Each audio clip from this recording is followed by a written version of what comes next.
In today's video, I'm going to teach you how to animate in Elementor, bringing your web designs to life with just a few clicks. Animations can greatly enhance user interaction and make your site more dynamic, so let's dive right in.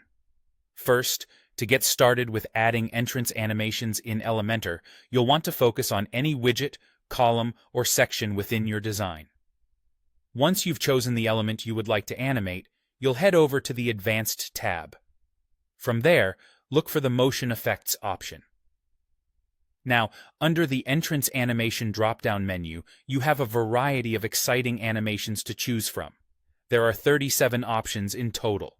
You could select a simple fade-in for a subtle effect, or if you're feeling adventurous, try out something like zoom in, or one of the slide-in effects like slide-in ups or downs. The choices don't stop there, with fun movements like bouncing or rotating to keep things lively.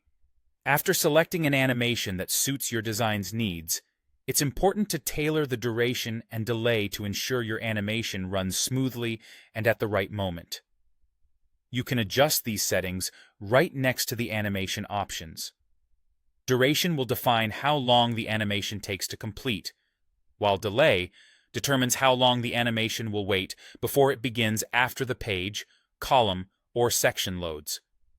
A quicker duration might be best for snappier transitions, whereas a slightly longer pause can build anticipation and emphasize important elements.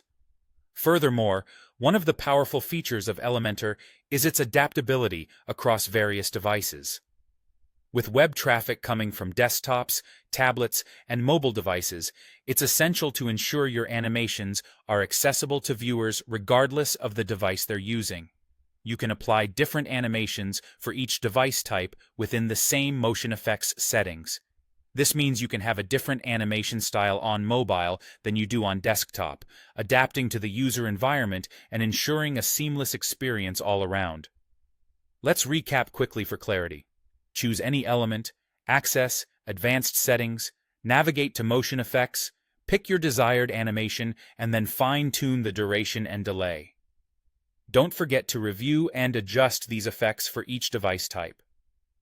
Animating elements within your design should be a fun and creative process, allowing you to reflect your style and improve the user experience. So, there you have it. Now you know how to animate in Elementor. With these steps, you're ready to enhance any web page with striking, dynamic animations. Experiment with different styles and see how these movement effects can really transform the look and feel of your designs. Thanks for watching and happy animating.